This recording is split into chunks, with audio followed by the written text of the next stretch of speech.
شاہکار ہیں. ابواب المصائب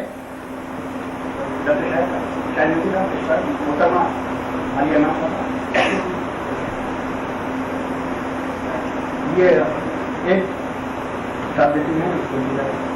ابواب المصائب 150 صفحات کا یہ شامل ہے.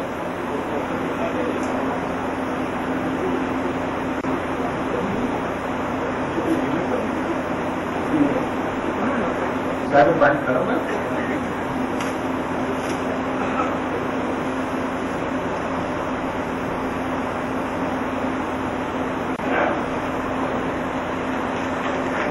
اس میں دبیر کی نثری تحریریں ہیں جو اس وقت انہیں اتنی اچھی نثر لکھی جس وقت اردو میں نثر لکھنے کا عام طور کے اوپر رواج نہیں تھا.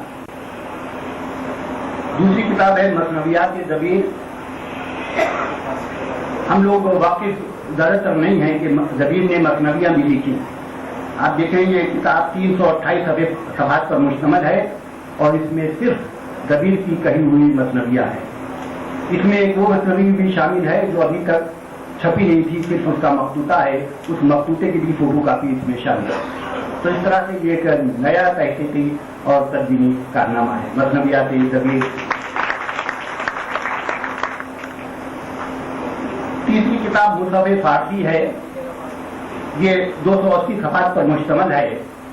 اس میں دبیر کا فارسی کلام, دبیر بہت اچھے فارسی کہنے والے بھی شاعر تھے. اس میں دبیر کا وہ تمام فارسی کلام موجود ہے جو انہوں نے کہا. اس میں بھی کئی ایسی چیزیں شامل ہیں جو پہلی بار منظر عام پر آئے ہیں. مصحف کلام فارسی. چوتھی کتاب ہے مجتہد نظم مرزا دبیر.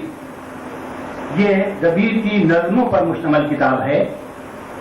یعنی انہوں نے مرثیے کہے, مثنویاں کہیں, رباعیاں کہیں, نظمیں بھی ارشاد فرمائیں. یہ ان کی نظموں پر دبیر کی سوانح حیات, دبیر کی شخصیت اور دبیر کے فن و کمال پر. جی, دبیر کی سوانح حیات بھی اس میں شامل, دبیر کے فن کے اوپر بھی. جی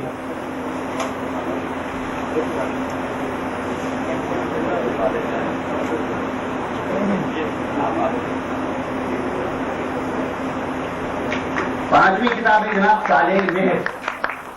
دبیر نے مرثیے اور سلام اور رباعیاں غیر منقول, یہ بڑی مشکل صنعت ہے جس میں یعنی ایک لفظ بھی ایسا نہیں آیا جس پر نقطہ ہو. بغیر نقطے کے تمام حروف استعمال کیے. اس کے مراٹھی سلام رباعیاں ایسی یہ پورا مجموعہ جو ہے صالح مہر یہ غیر منقول کلام پر مشتمل ہے. یہ 272 صفحات پر مشتمل ہے. چھٹی کتاب ہے سلک سلام دبیر. اس میں